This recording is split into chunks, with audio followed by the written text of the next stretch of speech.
It is another glorious day in Columbus, Ohio. It is a Tuesday, an appetizer Tuesday. It's Mac and Cheese Bites Day. That's not the most important thing as we're back here after a Memorial Day weekend. Ohio State head coach Ryan Day has decided to join us at a Fun Casual Joint for a Fun Casual Chat, so we're very excited and grateful for that. That's Bobby Carpenter and Jeremy Birmingham. I'm Austin Ward. Coach, thanks for joining us. No problem. What's your favorite appetizer? I like the potato wedges. Yeah, you got to get a little cheese on Crush top those. of it. Yeah, cheese and bacon wedges. The ideal delivery device. Right, Bob? Today, well, it is. Today, though, it's the mac and cheese bites, which Okay. is the way to eat mac and cheese with your hands. Yeah. So you don't have to worry about that. Got the Okay. mini corn dogs as well. This is Schleg's favorite, and it's yours favorite too, Burnham. So that's how my were they favorite. today, by the way? Perfect. Today 10 they're out of 10. $3 because 10 we're out in of 10. here. They were closed here yesterday, so you expect that they come out firing today. Or maybe come out slow. I mean, No, they're right back at yes, it. Ryan, you give guys too much time off. Sometimes you get the sludge right. out. That's right. Did you have a good Memorial Day weekend? Did spend some time with the family. It was good to get everybody away for a little bit, and right back at it this morning. Yeah, it feels like you've had more free time in a May than you've ever had before. You're on Bobby's show. You're coming to hang out with us. Like, just taking it easy as a I CEO. don't know about aren't you? free time, but I don't know about free time, but been busy. But it's been good. It's allowed me the opportunity, certainly having Chip with the offense to kind of do a little bit more, I guess, at the CEO role and be around more and be more visible. Can I start there? Like, it felt like a year ago, the CEO role, you wanted to do it, and maybe you couldn't quite get all the way there. But those things that I'm talking about, a lot of the events that you guys have coming up next month, you have the Roosters golf outing, you have the Friday night lift going on, maybe doing some more media than you have in some other Mays and Aprils. Like, do you feel like you have embraced that role now? Does it feel different for you than before? I just think things change so fast right now in college football, and I think people keep talking about how there's so much change, but really the last few years have been that way. It started kind of with COVID, and then it's just steamrolled from there with everything that's gone on, and so it's just different. There's just so much more that comes with it nowadays, and now you're seeing again that the revenue share is the next big change, and so there's just a lot to manage there, and I think a lot of people have said it. When you move up, you have to give up, and giving up was not easy, but every year you learn more and more about yourself and what needs to be done. You have to be reflective at the end of the season and be honest and take into consideration what needs to get done. And so the best you can, you just learn every year and you grow and you build. Do you like it? Do you find yourself, like, as you get more into this and you see all the changes, I know that nobody wants change to happen, right? And you're not going to sit here and go, I hate this is stupid. Right. But do you? It would be crazy. Are if you did do that. getting to a point where you're sort of embracing that next level of competition / the challenge of it? Because it has fundamentally changed your job since you got to Ohio State. I mean, hell, obviously in 2017 as an OC quarterback coach and then to head coach, your job is 100% different than it was. Yeah. Have you found the ability to enjoy it? Yeah, I think I have. You have to adapt. That's just the way things are in business, and I've done a lot of reading and. Coach Tressel sends me books now every couple months, and I get an opportunity. Be careful what you wish for. It'll be a lot. I know, but it's good. I was curious about Coach Tressel because we do the show with Bob and Jay-Z, and they're obviously very entrenched with Jim and everything that he did for them. Early on in your career, he wasn't around here much, and it seems like there's been more of a. I don't know if it's intentional on your part, on his part, to have him around. How is that relationship? Well, certainly, I've had the opportunity to grow up in the urban system and his philosophy, and so much of what we do now is what he did. So much of what I do is what I learned from him in terms of everything, just running the program, driving the program, recruiting across the board. But then I didn't really know Coach Tressel in the past, and then had an opportunity to meet him just a couple years ago. And just who else has really walked in these shoes before? You don't have a lot of people that know that, and certainly Gene Smith along the way has been huge for me, just because the daily counsel and understanding what this means and what comes with it and the landscape of Ohio State. But then with Coach, it's been great, and he's walked in these shoes. He's got such great perspective of not just Ohio State but college football in general, being a leader. There's just so many great things there, and we'd be foolish not to grab onto those things. And even Coach Cooper comes by practice all the time, and he'll give you a couple of things here and there. And so you try to grab on the best you can and learn as much as you can. But he's been great, and in particular the last couple of years. So the offensive coordinator role obviously shifted with Chip coming in. Quarterbacks, though, that's obviously your bailiwick, what you grew up doing. Has it been relief to maybe not be involved in the overarching offense maybe quite as much, as allowed you to focus administrative, but then still kind of dive in on the quarterbacks? Yeah, a little bit. Yeah, I think so. I think it works backwards. You try to figure out, all right, here are the games you got to win. What do we need to do to win these games? And then you kind of work back from there. And that's kind of the way that we looked at it this offseason. So, and we're still doing that now. And like you said, I think, now that we have 5 quarterbacks in that room, I mean, it's crowded in there. I mean, you got to bring in extra chairs. But the good thing about all of them is they're mobile. And that was something that, we really had to take a hard look at going into this season. I'm fired up about that part of it. Had an opportunity to spend some time with them here while, Chip and some of the other guys have been on the road, which has been great. And so, I think they're a good group. And the bottom line is, you're going to need multiple quarterbacks to win the whole thing. It's happened. The last time was one here. We were the third-string quarterback in Cardell. So, we're working really hard to develop depth in that room.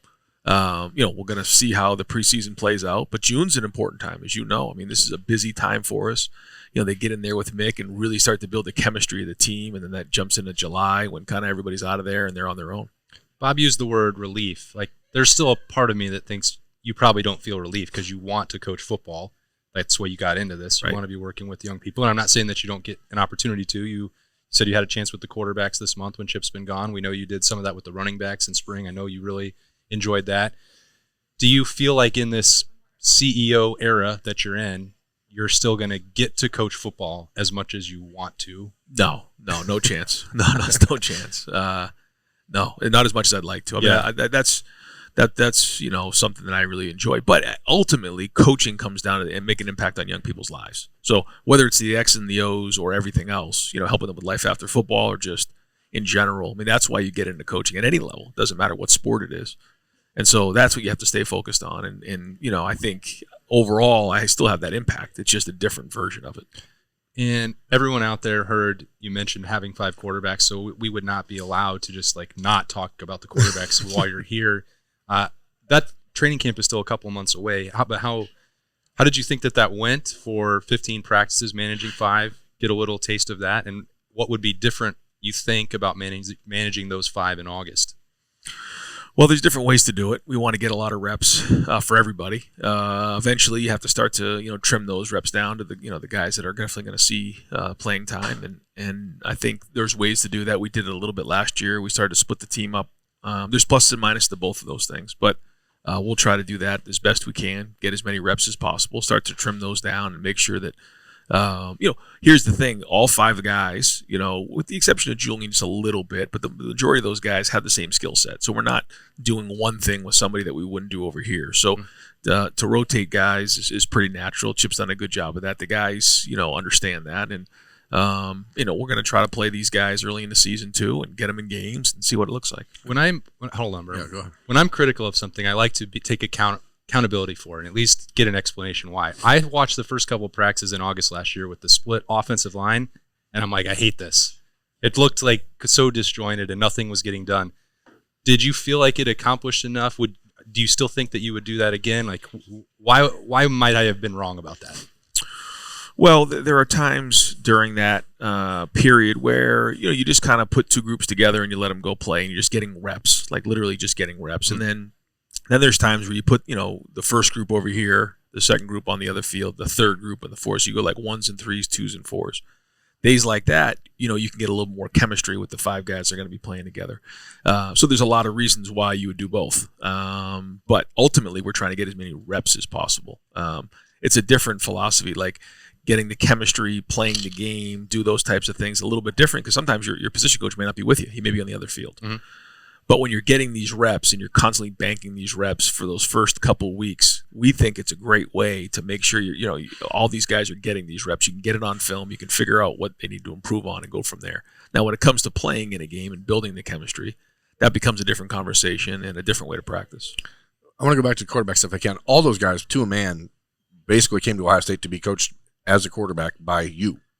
How different are those conversations that you have to have now that you're removing yourself a little bit? Not just from the guys that are in the current room, but in the future in recruiting, because the allure and the mystique of Ohio State quarterback in the last 6 years has been Dwayne, Justin, CJ. But underneath that was the undercurrent of I'm going to be coached in this position by Ryan Day. Have you had to change your conversation with those guys at all, or is it pretty much the same?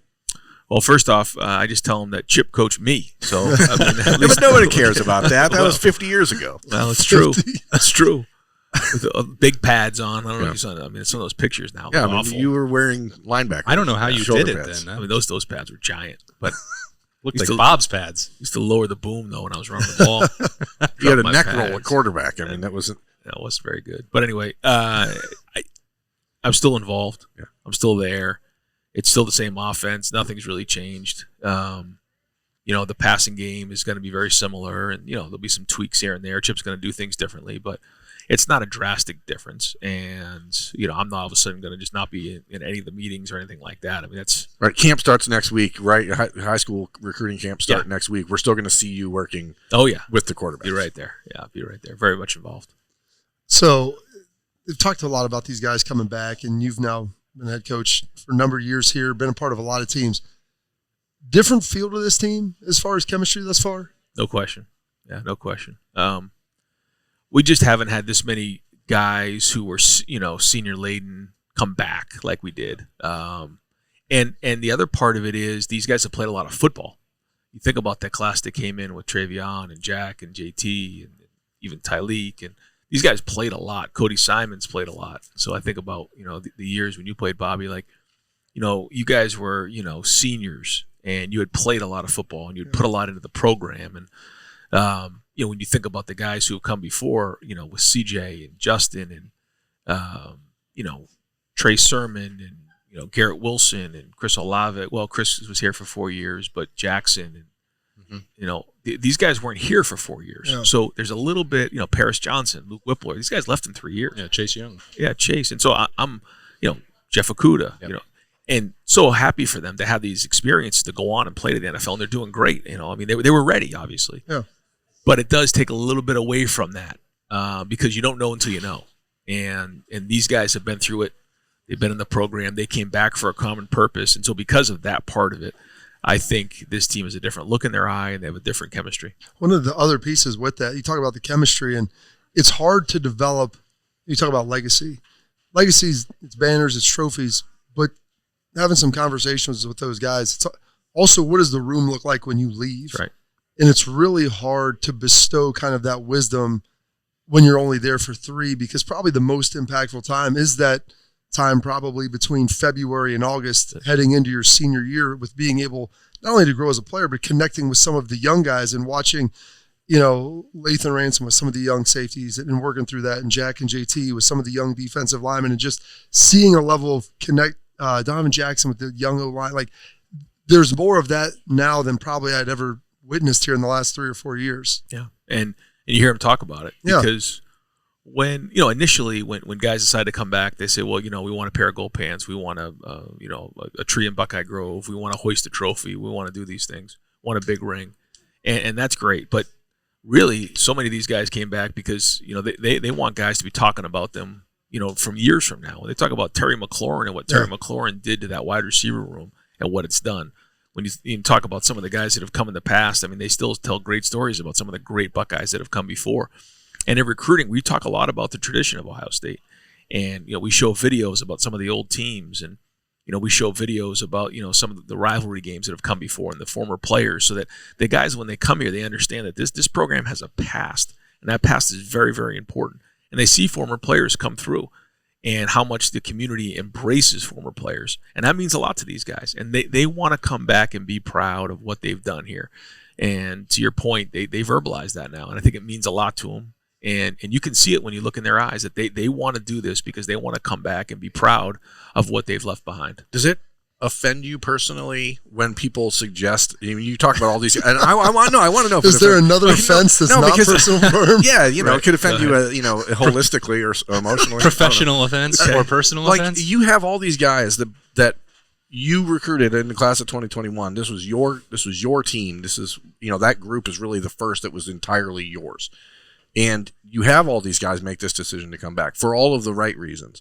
And then this entire offseason, the focus is about a couple players that came in from other schools and how you guys bought a roster. Like, does that rub you the wrong way like it rubs us the wrong way? Because it seems like the focus is entirely on the wrong thing, as opposed to 8 guys make a decision that they came to together for their own individual purposes, and yet people just want to, Ohio State bought a roster. Well, people say a lot about Ohio State, right? I mean, that's just the way it goes. We get a lot of attention. It just pisses me off. Right? Yeah, but it's whatever you give attention to. I mean, that's not true. We brought in 6 guys, so I mean, like it's in the off, in January, and they were all to fit holes. So if that's the game, we're going to play it, and we're going to be aggressive, and the guys on the team are the ones that embraced it. I talked to Trey Van Henderson before we brought in Quinshon Junkins. I talked to the guys on the team about bringing these pieces in, and they all wanted that. I think that's what is great about Ohio State. And during the recruiting process, I look these recruits in the eye and say, Ohio State's not for everybody.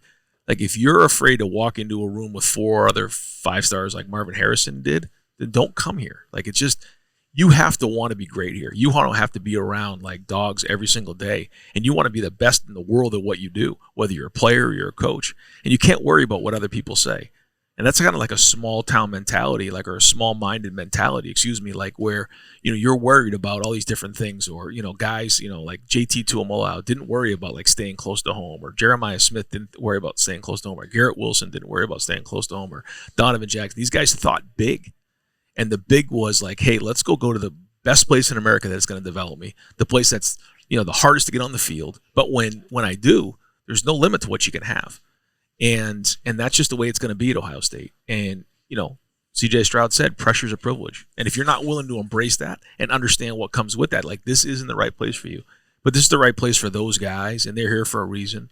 And, we're excited about this June because they got a good look in there right now. I think it was when we were talking to you in February. It was shortly after Lane Kiffin had decided that he wanted to stir the pot about the transfer portal work. And I tried and failed to get you to engage because you're too smart for it and too clever. So, but that's the part that's Berm's talking about. It's so bizarre that one of the national narratives about Ohio State is like, you went out and plugged every hole on your roster through the transfer portal. And nobody 1, 2, 3, 4, 5, 6, and 2 of them wouldn't have been in the portal at all if not for a change at Alabama. I just wonder how much of that ever becomes part of your day-to-day. You're talking about blocking out the things that don't matter, but that's other coaches bringing it in. That's not sports media. That's not – I would imagine that could be different, or at least comes up as something in conversation for you. I mean, it's Ohio against the world, always has been, always will be, and that ain't going to change. And that's okay. You know what I mean? I don't know what else to say about it. I know the type of culture that we have. This is not a culture about, bringing in transfers. Just not. When you look at the pure numbers, and these guys wanted to come to Ohio State. This wasn't one of those things where, like, we had to sell really hard. These guys were excited to be here. They wanted to be a part of it. You look at a guy like Caleb Downs, like, it was us and Bam at the end. And Coach Saban did an unbelievable job recruiting him at the end. And I give him a lot of credit. Like, Coach Saban was one of the best coaches in the history of college football. And for a safety to go play for him, that was a hard conversation, but I understood. Mm-hmm. And then, when Coach Saban decided to retire, he was like, I want to go to Ohio State. And it wasn't that easy, but but that's what happened. I know there was another battle going on a second time. Yeah, but that's the way it goes. But even with Quinshon, he knew IGB. And so when he decided to go in the portal, there was conversation there, what Davison's talked to him about the type of program that we have and what we do and care about our players and how we push each other. Like, he sold it more than we did. And the fact that he wanted to come in and play with Trey, I mean, that just spoke volumes about who he is and obviously who Trey is. So I think when you just, even Will, Will, I think he would tell you, I don't know if he said this publicly or not. I mean, he had to make a decision whether he wanted to declare to go to the NFL, mm-hmm. come back, or go to a school. I think he might have had it down to Ohio State or go to the NFL. That's what he wanted. Yeah, okay, yeah. So he wanted to come to Ohio State for a reason. And so when you look at these individual stories, this is not like we're just going to try to, go buy the best players in America. It's not the case at all. But people are still going to say certain things, and that's fine. That's just the way it's always going to be here. And we have no problem with that. What Austin really wants to know is if you will ever personally turn your Twitter account into the same style of Twitter account as Lane. No, because I don't want you to do that, because I had to cover Lane Kiffin, and I'm quite relieved that I don't ever have to again. I kind of like what I got right now. So everybody's got their own style. And Everyone's got their own style. I would like, if you could, I need you to do me a personal favor here. Tell people that you actually were vacillating back and forth on the decision with Julian Sam, right? Like there was some consternation. You were like, I don't know that this is the right thing. Oh, there's no question. When you do this and you bring guys into the roster, you don't just bring guys into that locker room. There's a lot of pride in that locker room, and a big part of it is what happens in the strength and conditioning area with Coach Mick and what they do in there and the work that they put in. You don't just walk in and think you're going to get on the field. And so, we spent a lot of time recruiting Aaron Nolan. And so when Julian became available, how can I look people in the eye and just say I'm flippantly just going to go grab Julian Sam because he's available? And that didn't just happen like that either. There was a lot of conversation there. So you got to be really thorough about these things and understand how it's going to affect your culture and your team because it sounds great. But then, you got that room and you got a bunch of guys looking at you. And so there was a lot of conversation, hard conversation, honest conversation. But ultimately, you got to do what's best for the program. And this job certainly isn't for the faint of heart. Sometimes you got to make these hard decisions. And I understand that. And I think our players at least respect the fact that, one, I try to communicate it the best I can. But at the same time, I'm going to do what's best for the program. So college football obviously changed. The calendar has changed a lot. June and July, much different than maybe they used to be. Yep. On a recruiting front, and then also maybe player interaction. So what does that look like between now and August 1? Yeah, so June's busy recruiting-wise. Every weekend's full with official visits. They changed that a few years ago where we can bring folks in or on official visits, pay for things. And so that's a lot.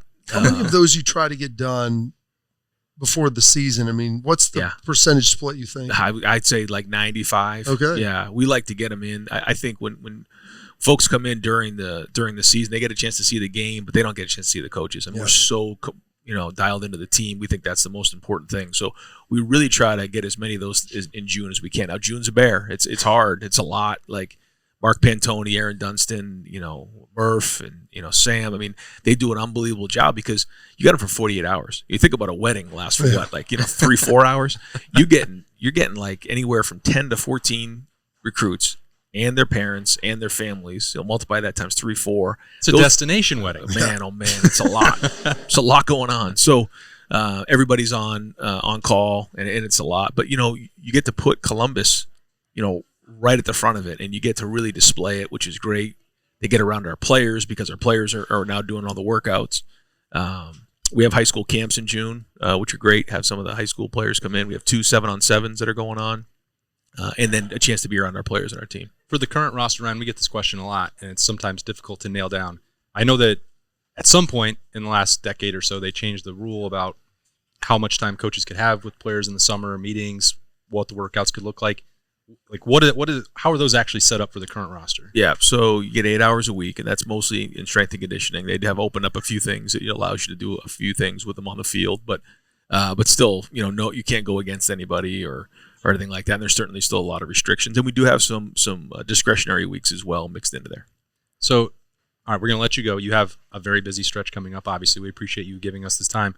For the Friday night lift, how did you determine that Bob should be around the program? Like he's out there at the events, like saddle up. He's talking on the coaches clinic. Like what did Bobby do to get this spot? Well, I'm going to embarrass him here for a second, but I will say this, and I know Bobby likes to have a lot of fun, and so do you guys. Yeah. But one thing about Bobby is he's very, very loyal to this program, very loyal, and he does a lot for our program. He's involved with the recruits.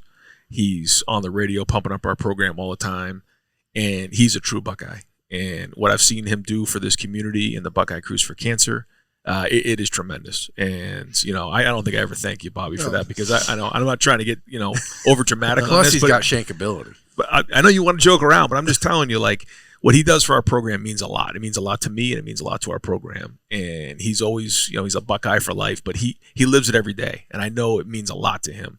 And I know there's been some tough games where you got to be critical, and I appreciate that. But at the same time, he's always had everybody's back in the program, and he knows how hard it is. So anytime we can have someone like Bobby around the program, it means a lot to us. So I just want to make sure you heard that from me. But that being said, the lift. Yeah, the lift's going to be great. Friday night lift. This is something that Mick came up with to raise money for NIL. It's going to be in St. John's Arena. It is going to be great. The public gets to come in and see what that's really all about. Yeah. It is wild. if you think you've seen anything like this before, you haven't. I mean, it's going to be a lot of fun. Guys will be going through drills. They'll be going through stations. There'll be all kinds of noise going on, music going. A unique experience and kind of a shot into the program that typically most people wouldn't have. Yeah, I wondered if more of that was going to come. You opened up the first couple practices last year to also for NIL fundraising for fans to come watch. I was like, are you sure that's really what you want to do? You want to see, like, we don't know what's going on. Are you going to get a piece of this? But I think those are the examples like that. You're probably going to see maybe something in the spring moving forward. Yep. You've got the summer workouts. Like, seems I've made this point, and I do want to take this one over Birmingham. Like I said, as soon as Ohio State figures out what the rules are, they will be better than everybody else at it. Well, we're swinging at it. We got a lot of people working at it, and the cool thing is when you look at it from the other point of view, it's allowing us to do things and compete at the highest level in following the rules. Even though sometimes the rules are hard to wrap your arms around all the time, but it's allowing us to compete at the highest level and give our guys the resources that they probably have deserved for a long time. But going back to new ideas, like even I heard that the broadcast on Fox was a huge hit. Yep. I think they had over 700,000 viewers. They want to do that again next year. Some program tried to copy it the next week. Well, yeah, wasn't quite the same. It's another conversation for another day. But my point is just being innovative with these types of things and just wrapping your mind around new ideas. And sometimes you feel like you drive with no brakes, but that's just how it is, and you got to continue to adapt. All right, well, we'll let you drive back down the street to the Woody Hayes Athletic Center and get back to work. We can't thank you enough for coming to hang out with us for a little bit at Roosters. Very informative, very appreciative, and we're going to take a quick break. We're going to be back with the rest of the show at Roosters. It's a fun, casual joint. Be able to give some of that back to the community. They donate to organizations that are near and dear to their heart, and we're so fortunate to have been with Roosters now for a long time. They always go above and beyond to help support our foundation to further help veterans. It's just a wonderful feeling to know that Roosters supports the Buckeye Cruise for Cancer. All the folks at Roosters are just genuinely kind folks, and they want to make a difference. Thank you, Roosters Foundation. Thank you, Roosters. Thank you, Roosters. Thank you, Roosters Foundation. Welcome back into the Horseshoe Lounge at Roosters. Justin Zwick and Nicole Cox are now here. Hi. Hey, welcome in. Jay-Z, what did we not ask Ryan Day that you want to know about? Who's going to be the starting quarterback? Oh. No, you guys didn't pin him down on that. Jeez, what were you thinking? It's almost like I know better. I'll tell you what. Yeah. No, actually, how does he keep his beard so black? Yeah. That's what I was wondering sitting there. He's older. Is he older than I am? No, he's about a little the bit. same age as you, I So think. we're about the same he's age. And 42. as I went to the bathroom, I saw myself in the mirror, and I had gray hairs coming out of everywhere, my beard, and he's just black as it can be. Yeah. And it's impressive. Yeah. Everyone, you get that he's accused of dyeing his beard and hair. Like, there's no way. You can tell it's not dyed. It's like a I wouldn't rich, be able to tell that. natural, I just know, like, man, it's that is just strong. a rich, consistent, Like I have natural 2 kids, color. and mine just went like gray. And like he has kids, he has this program, and he's just jet black. I baby. grew mine out a little bit, and it's still. I have a little blonde in there, so I'm not sure if it's just really light blonde hairs. It's not bad. But I told people I see him every day, and so either he dyes his beard daily, which I don't know anybody who's Don't think a he's got coach. the time for that. 100%. It's easy nowadays. Just rub it in or something. I'm sure. No. I don't mean, think his so. I don't have it. His so, hair matches. Like Yeah, you would fair. have to do a full deal. Like They do have a barbershop over there. Maybe he's the Dude, first he guy ain't in hang, every I'm morning. buddy. I'm telling you, That would be he ain't so hanging much out over work. there. Oh, it And would be work. He wouldn't do it. it looks good to go salt and pepper. So I think if he was, had it, he would just let it go. It does. I really do think it. I think if it went gray, he would shave it again. 100%.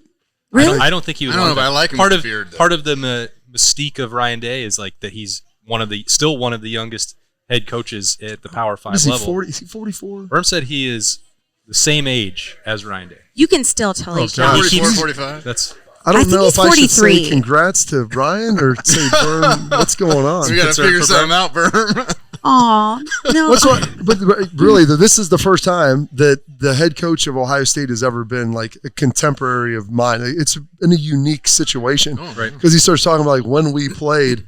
I think he was maybe a senior my freshman year, somewhere around there, just like. And so, like, there's that relationship that's very unique where it's not like you're talking to Tress or Urban, Yeah, the old school Coop, like coaches, Coop, yeah. like guys that are more like father-ish, uncle-ish, like in that age demo. No, like this dude played in college football with the giant shoulder pads that you wore.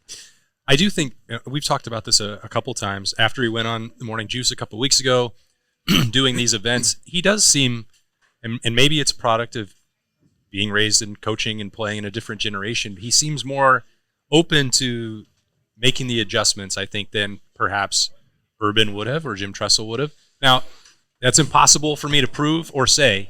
That's just the vibe I get. Urban was so entrenched in his ways, and it was like he kind of realized at the end in 2017-18, and then when he made the decision to go to Jacksonville, it was like, I don't think that college football is for me anymore. Whereas it feels like Ryan Day is more willing to turn the wheel. No, you spent less time like entrenching those patterns. You got to think, he came in and was like, here's a year. Now everything is all COVID. Not you have a national championship team. You're trying to get out there. They don't know if they're going to play or not. Like trying to figure that out. Then, all of a sudden there's all kinds of other stuff going. Conferences realigning, NIL, limitless transfer. I mean, just think of the crap like every year. And he said this, like every year there's something different. Mm-hmm. Like first year, normal. After that, boom, boom, boom, boom. Now my June is official visits. He's like, I spend more time, at Hyde Park and Jeff Ruby's, wherever the heck they go down there, like every weekend. Like you would talk about, hey, he's looking good, dude. I mean, trying to work that off in the summer and then have camps all day.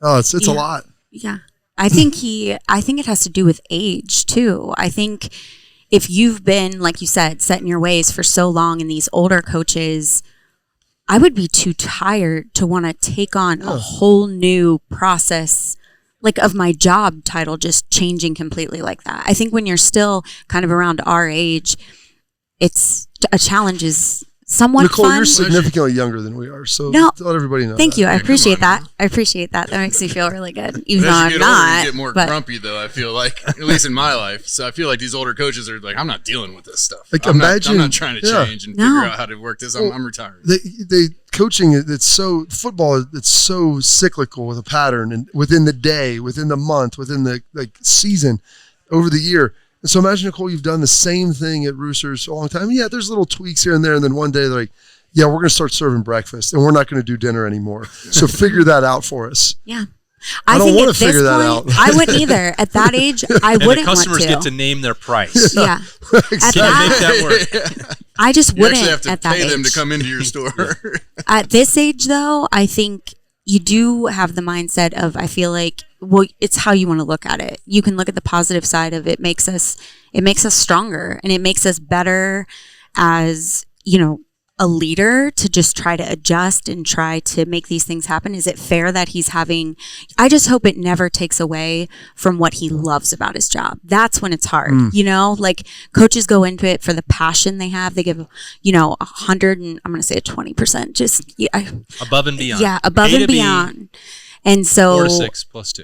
I just hope they get to keep that side of it, because you don't want it to get to a point where coaches are like, I don't even know why I'm doing this anymore, because I'm not even doing what I got into this for. Yeah.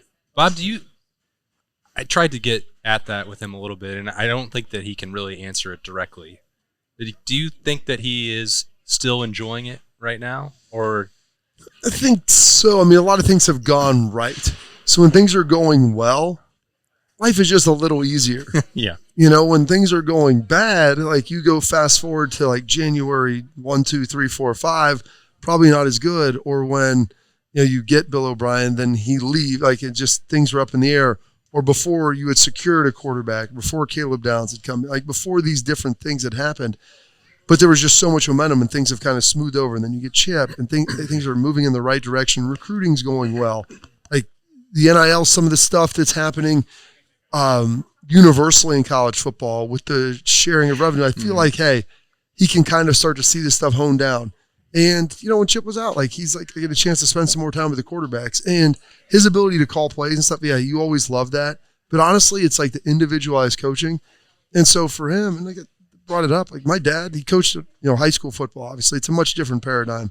But he did all the administration stuff, and then he's like, I just coach running backs. That's all I want to do. Yeah. I don't need to call plays. I don't need to do any other stuff. Like, I want to know what's going on, but this is what I enjoy doing, teaching the fundamentals and mechanics of how to work through that. And that's something that you can do in the moment and in the meetings.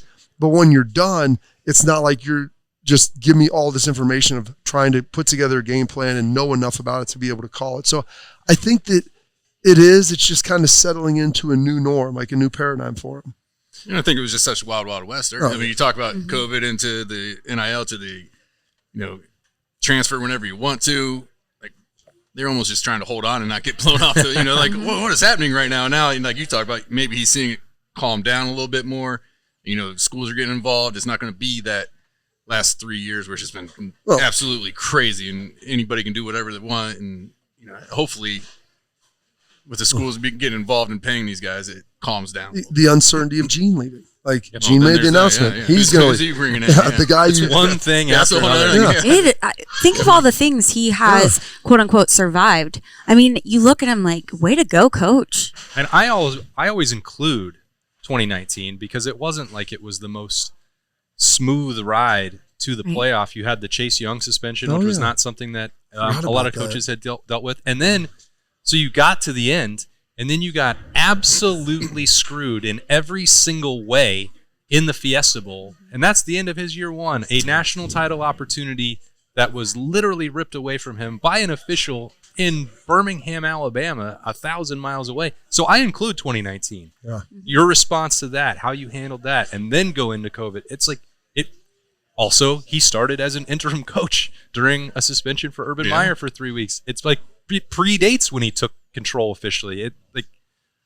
The things that he has dealt with, and I try and keep that always in mind. You want to be critical, you want to be fair. Yeah. How would anybody have responded to the 6-year run here and all the challenges that are repeatedly thrown at him? I think that's worth framing his tenure in mind when it wants to come down to, okay, well, 3 in a row to Michigan and no Big Ten titles and no national championship.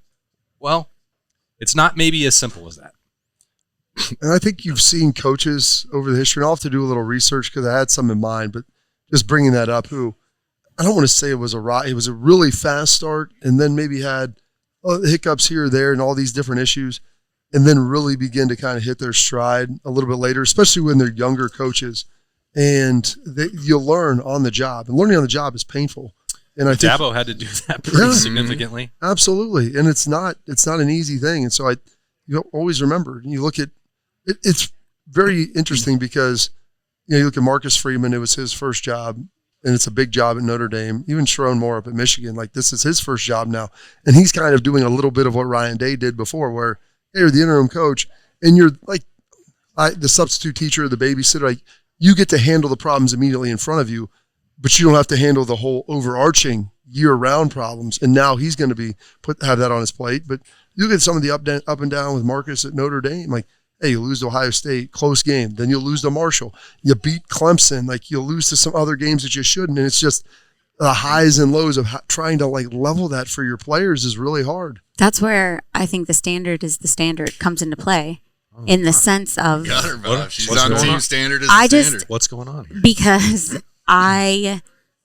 we were just complimenting Coach Day on everything he's had to deal with and the hiccups he's had and how he's learned from them and just what an incredible job he's doing. And for people that are critical of that, he's had to deal with things other coaches haven't. And I think that's why not winning a national title, or there are reasons behind that of just along the path. And just like talking about, what Bobby was just saying, I just think if you have a coach that's been coaching for decades, they're going to have learned more along the way. So you're not necessarily comparing, apples to apples. So I know the standard is that national title, but I'm so proud that Coach Day is our coach. I mean, you guys, today he took the time to come over here.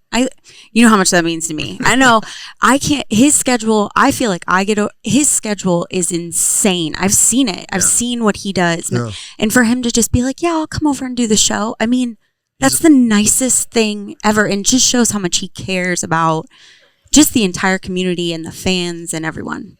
And kind of how he's looking at things differently. We're like, he's doing more of the stuff. You talked about being on Bob's show. Like he has more of that time, and he needs maybe to go do that kind of stuff a little bit more, and he understands, and he's leaning into it a little bit. Yeah, having covered him for his entire tenure in Columbus, that I don't really believe something like today or 2 weeks ago would have been very high on his priority list because he has such limited, quote unquote, free time. Mm-hmm. But this shift in the CEO stuff, and also not being on the road at recruiting throughout the entire month of May, is different. And so I think he found a way that suits him, that's going to sell the program, that's going to sell to recruits, it's going to fundraise money. I think he understands that. Again, it's part of the transition. Does it mean that they're going to win all 16 games in the fall? No clue. He's doing everything. But he's doing everything he can. And that's where the standard. Yeah. If you're doing everything you can, and he cares about the relationship with you, Austin, in this program, and I just think that we need to remember that instead of just black and white of you didn't win the national title. That's the standard. It's like, okay, let's. And you did too much split squad stuff in training camp. Oh, Austin didn't like that. I want to tell you know what I wish he would have said, Austin. That's why you're sitting there. Yeah, I know. Yeah, exactly. But Bob, I'm okay with that being the answer. That's why I asked. Like, if I'm wrong, I think I told you you're wrong. Well, should have said, just listen to Bob. But he's trying to tell you to get more reps. You tell me I'm wrong a lot, though, so it's kind of It's just something that happens in one and out I'm the so other. used weekly to it. basis. I need a fresh voice to tell me why I'm wrong. You can never do too many split squats. Is that what you're talking about? No, and that's they're split splitting squats. the team Split up. squad. Split with squad. the- Oh, you are right. squats. You are I right was about like- split squats too, though. You I can was never like, do enough you of can those. never do too many of those. It's good tone. Good toning, Austin. Yeah, it is good. It'll I- awaken Austin. I wasn't supposed to be working out on Awaken 180. Now I'm having to learn what a split squat is, so that'll be a new thing. I'll bring Schlegs over. He'll put you through a couple. Oh, You're gonna go to that workout Friday. I've done one I- workout with him. I think I have no shortage of people who would teach me if I need to. But maybe it'd affect the golf game. It might give you an extra 20 yards on the drive. I need to just get things under control because I fell out of a spinning cart on Saturday. Oh, I'm glad I wasn't there for that. Felt Yeah. like I was in a car accident. Oh my Jeez. gosh. What's going on in that early morning? You know how we round? get all the rain? Well, not all the rain. All the different weather in Ohio. It all happened in like 30 minutes at Deer Ridge, where I was sunny, gonna get a sunburn. Then the wind came in, and then it rained for like 20 minutes torrentially, and that slicked up the cart path going down. And there's some hills 16 over JZ, there. Yeah, oh yeah. And it started turning. I'm like, I got to get out of here. But then the golf shoes were also wet on the pavement, so wasn't ideal. Oh, Anyway, man. Oh Tough my day. gosh. I'm just lucky injured. the You car played didn't- through it, though. You Okay. finished, right? It's a full contact sport, Bob. Just remember that. Yeah, I finished. You finished, yeah, of course I did. I made 2 pars after that. There you go. Let's go. Come on. I know. We're proud. We're proud of facing the adversity. Nicole, what did you think about all the praise for our guy Bob, though? Seemed like a little over the top. It was great. And it's true. It's definitely true. And I just think that speaks so highly of Coach Day again, just showing words of affirmation, where they're deserved. No, I don't know about that, but when I got into this, I always promised myself I wouldn't forget what it was like to play and sit in that building. Mm-hmm. And some people get further away from it and they forget what it was like hearing things from the outside and how those were perceived and how they were said. Because it's okay, you can be honest about things, but some people, it's not honesty. It's just shrouded in, I don't know if it's anger or whatever. Well, they're looking for clicks, or they want views, and they want everything else, so they're going to say outlandish things that they wouldn't say to somebody's face. That's because they know that they're going to get more hits because, oh, listen to this guy go off on these, instead of giving the kid a benefit of the doubt, saying, I've been through this, I understand what this is. Now he can be better in these areas, but he's doing all this to try and get there. That's what, Trust talking to Ryan. I mean, there's only, 3 guys alive outside of, 4 if you include Fickle as interim, that have sat in that chair and made those decisions. I mean, it's kind of like being president. It's really hard to have somebody who can relate. And even as players, guys that have played quarterback there, that have taken heavy criticism, guys that have missed a coverage here, given up a touchdown. That's happened. You have missed out. So I try to always keep that in perspective. And then when you have to see the guys, like Justin said, if you can't tell it to someone's face, you probably shouldn't be saying it. Because either A, it's not appropriate, or B, you're a coward. And there's people that do that, Nicole, and I do not appreciate it. I feel exactly the same way. I'm like, these are kids, and they're working so hard to be where they're at. And I don't know. That's what I always try to think of. I think of how hard the people at Roosters are working to make these They're mac and cheese. Make all these amazing. mac and They cheese were working bites. extra We hard. do have These are such a great delicious team. today. It is. Forever grateful to them. The test menu is still alive as well. It's still going. Got me some Yep. Parmesan When garlic does that coming home become? tonight. When does it convert from I an have a hard- interim to yeah. a permanent? I have a hard item? time believing anything on there is not going to survive. I don't know what the timeline is for this one. I think it'll line up with when we print new menus. So, but I know it'll be here for at least a month. Okay. Another month. So we're Oh, if you printing take new that menus. Nashville sandwich off there, there's going to be problems. Yeah, there's going to be some people that'll be upset. I being feel one Well, of they them. don't care about that because they took the chips off, Bob. now. I do want to say about the Nashville sandwich. Technically, Bob, I think you could Get a chicken sandwich with the Nashville Just rub have on it. Nashville rub on it. Yep. And just So there's ways so around there's that, so it's just not in like the case. products leaving like the chips. Okay. Oh, The Nashville chicken pizza. Walked out of my life. Yeah. That might be a little bit more complicated. Oh, that's. I'm no. gonna order, Still I'm gonna shaky. order I mean- a plain cheese Nope, we pizza could with do some that. of the Nashville. Okay. There's always a Rub on it. workaround. There's You need always cheese pizza with the I Nashville. feel like you rub. just make it harder on the servers. Yeah. You do You such do. a great job, and they've got to They go do. through and write down 87 different little adjustments. And I will tell notations. you, I remember serving. So this was 14 years ago. I remember That can't that be when people gave you a normal order, that was what was weird. I'll that, take 10 boneless barbecue. yeah. And you'd have like a table. Anything Of, else? it Go was on. it was so funny. You'd have like a table of 6, and you'd be like, not one person changed one thing, and it's okay. We want you to do that. We're fun and casual, so just make it the way you want it. It is a fun casual joint. It is. How's the preparation going for the golf tournament? It's going. It's great. Eric, who runs that, does such a phenomenal job. It's coming up, Yeah. isn't it? Yeah, gonna be chips. June 20th. Yeah, Sold for the out? coaches. Yes, it's sold out, and then the Roosters golf outing in August is also sold out. So we're very fortunate, Awesome. appreciative to everybody. You guys know how to throw a golf outing, that's for sure. Thank you. Never been a bad one. Never been a bad one. Thanks, guys. Knock on wood. We did come up with a rain plan just in Oh. case. Yeah, we were thinking about that after the former players outing got canceled. Just like, Oh, did that get canceled on you guys? huh?